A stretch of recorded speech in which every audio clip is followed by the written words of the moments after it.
BMW has one of the most sprawling and confusing model lineups in the entire car industry. They have no fewer than 16 core models for sale in the United States, and several of them have variants that branch off from the main tree. A host of engine types, trim packages, and powertrain configurations muddles things even further. The cherry on top is their naming scheme, which is a seemingly incoherent alphabet soup that can be a nightmare for even seasoned BMW enthusiasts. In this video, we'll make sense of everything. First, we'll go through all of their base sedans, coupes, crossovers, and SUVs. Then we'll touch on their trim packages. Lastly, we'll discuss how their naming scheme works.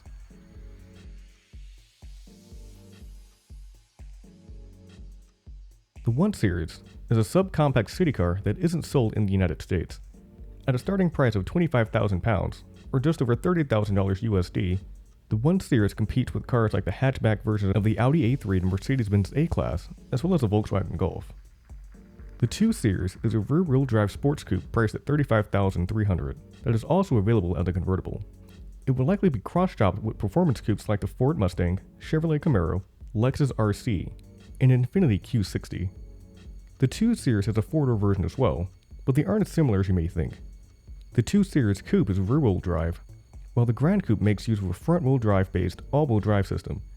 The car shares its platform with the X1 and X2. At a price of $37,500, the 2 Series Grand Coupe scored with the Audi A3 as well as the Mercedes A-Class and CLA Class. The 2 Series line also has a line of MPVs. The 2 Series Active Tourer and Grand Tourer aren't sold in the US, but it's still worth taking a look at. The Active Tourer is a 5-seat MPV, and the Grand Tourer is its larger 7-seat version. The former runs 26,615 pounds, and the latter runs 28,510 pounds. The 3 Series is a mainstay of the compact executive segment, slotted in the same class with cars like the Audi A4, Mercedes-Benz C-Class, and Infiniti Q60. It comes in at a price of $40,750. It differentiates itself from the 2 Series line in several ways. The 3 is a 4-door sedan, while the 2 is a 2-door coupe. Comparing it with the Grand Coupe, the 3 Series is larger.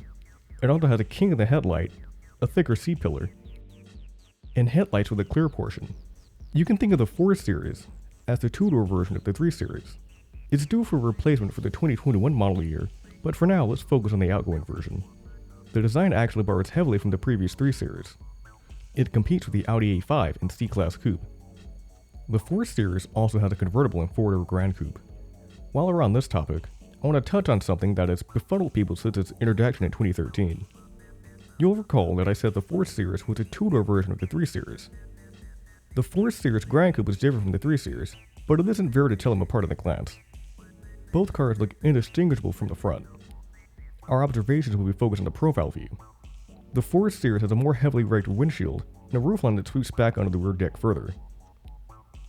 It also has a tighter, more aggressive king of the C-pillar. The most telling sign, however, is the intake behind the front wheel. If you see it, then it's a 4. If you don't, then it's a 3. The upcoming 4 Series distinguishes itself from both the current 3 Series and the previous 4 Series with its massive front grille. You, can't miss it. The 5 Series is a mid-sized luxury sedan that does battle with the Lexus GS, Mercedes-Benz E-Class, and Genesis G80. It starts at $53,900. It's larger than the 3 Series. Both cars have similar grilles, but the 5 is split down the middle, while the 3 is a single piece. The vent behind the front wheel on the 5 is out on the 2's angle, while the 3 is out on the acute angle. The main body line on the 5 goes to the door handles, while the one on the 3 sits right atop them. Lastly, the 5 has completely red taillights in the back. The 5 Series is getting a refresh for 2021.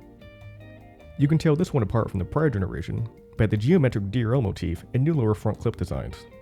The base model spans the entire front of the car, while the M Sport version borrows from the M340i. The 6 Series range of coupes and convertibles that Americans might be familiar with have been killed off. There is another body style that carries the number, the Gran Turismo, but it isn't available for sale in the US.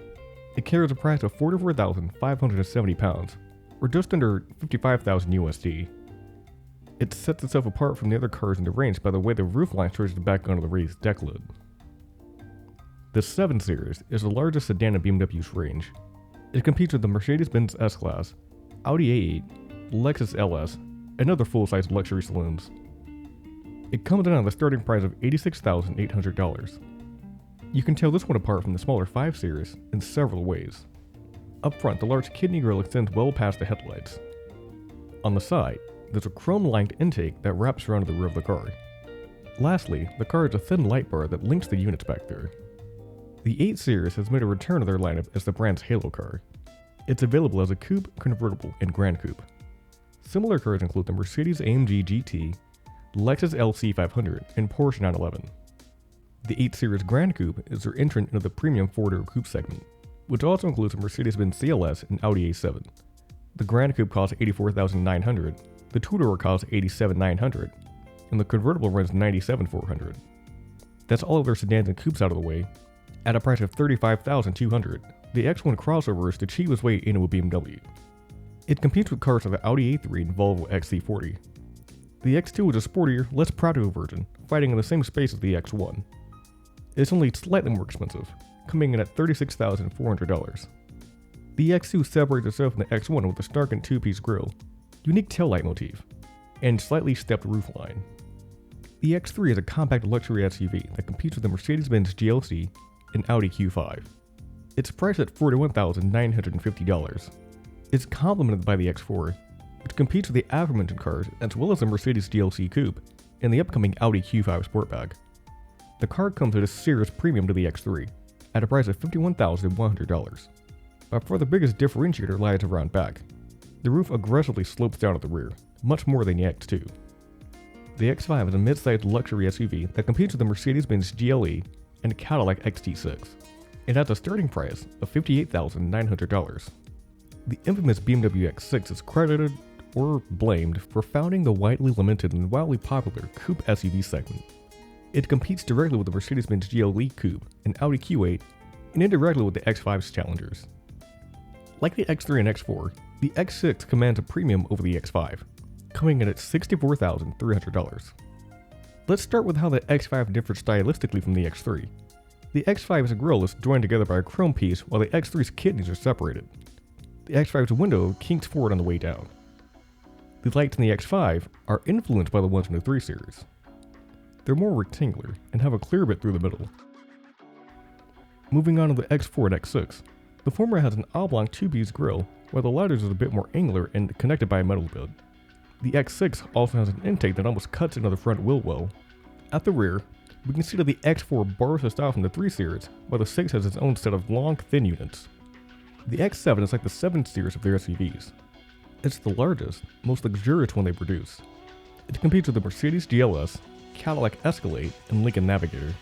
It comes in on the starting price of $73,900. It kinda looks like a 7 Series at the front. It's the only one of their SUVs that connects the grille and headlights. It also has similar bright treatment along the side and between the taillights. Lastly, the Z4 is a sports roadster that competes with the Audi TT and Mercedes-Benz SLC. It's priced at $49,700. That covers everything in their main lineup, but BMW also carries the i sub-brand that specializes in electric vehicles. It carries 2 models for 2020, the i3 Super Mini and the i8 sports car. Don't let the i3's compact dimensions fool you. At a price of $44,450, it's priced well above cars like the Nissan Leaf, Chevrolet Bolt, and can't really compare to the Tesla Model 3. The i8 competes with the Lexus LC500H, Acura NSX, Polestar 1, and other high-performance alternative fuel coupes. They start at $147,000 new. Many of their models also have special M-Sport trims as well. These up the power and add reworked front and rear clips. These split the difference between the core models and the top-of-the-line M versions. Currently, the 2, 4, 5, 8, X3, X5, and X6 all have M versions. The current 3 Series doesn't have one on sale, but the M3 will debut in September along with a completely new M4. The M2 is also a curious case. Typically, a car will have an M variant and a more focused competition version alongside it, but this isn't the case here.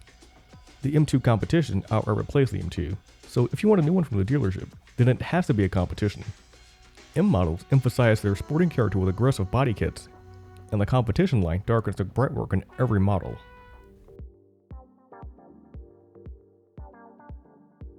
BMW appears to have one of the most confusing naming schemes out there. The jumble of letters and numbers seem to be thrown around with no regard for logic or clarity, though there is a method to the madness. There is a reason why so many other companies hopped on the alphanumeric name trend over the years. You can convey a lot of information about a particular car from just a model name. Let's take a look at the format. First comes the model designation, then the engine displacement, then any additional information about the engine. The letter meaning goes as follows. I indicates a fuel-injected gasoline engine. D means diesel. BMW doesn't currently offer any diesel models in the United States. E actually indicates a hybrid setup. Cars with this designation make use of both gas and electric motors. X-Drive means all-wheel drive. A capital L indicates a long wheelbase model. Again, this designation isn't around in the US. Let's apply this to something historic first. The format was introduced with the E205 series back in 1972. 528i tells us it's a 5 series with a 2.8 liter engine. The I at the end signifies fuel injection. This should hold true nowadays, right? Let's look at the 330i X-Drive. It's a 3 series with a fuel-injected 3-liter engine and all-wheel drive, right? Not quite. This model is actually equipped with a 2-liter engine. It should be 320i X-Drive. This inconsistency is present throughout their entire lineup. The 740i has a 3-liter engine. The 230i X-Drive has a 2-liter engine. It does have a shred of continuity though. Cars that end in 28 and 30 have a 2-liter engine. 40 indicates a 3-liter engine. 50 indicates a 4.4-liter engine. 60 tells us that the car has a 6.6-liter engine. If the cars have the mid-level M Sport trim equipped, then an M is placed before the rest of the name. M5 of the I tells us that it's a performance-oriented 5 series with a 4.4-liter engine and all-wheel drive.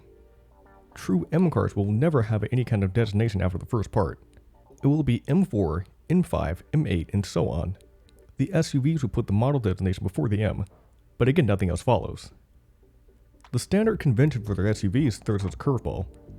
It's model, then the powertrain, then engine designation. So the X4 X-Drive 30i is an all-wheel drive X4 with a 2-liter engine. A miniature X5 with a 4.4-liter engine would be the X5 M50i.